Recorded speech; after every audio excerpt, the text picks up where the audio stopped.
अस्सलामुअलैकुम नाजरीन, आपको इंतहाई अफसोसनाक ख़बर से आगाह कर रहे हैं।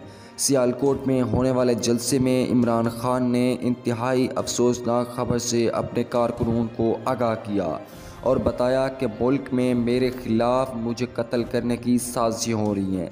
ना सिर्फ मुल्क में बल्कि बैरून मुल्क में भी साजिशें हो रही हैं। और इस हवाले से मैंने अपनी एक वीडियो रिकॉर्ड करके रखी है और इस वीडियो में मैंने मेरे ख़िलाफ़ जो साजिशें कर रहे हैं उनके नाम मैंने दर्ज किए हुए हैं, जो कि बाकायदा रिकॉर्ड हैं। अगर मुझे कुछ हो गया तो ये लोग मेरी मौत का ज़िम्मेदार होंगे। अपने कारकुनों को मुखातिब करते हुए जब इमरान खान ने ये अल्फाज कहे, कारकुनान ने जब ये अल्फाज सुने तो वो इंतहाई अफसोस और गमज़दा हो गए। उनकी हालत बेजार हो गई।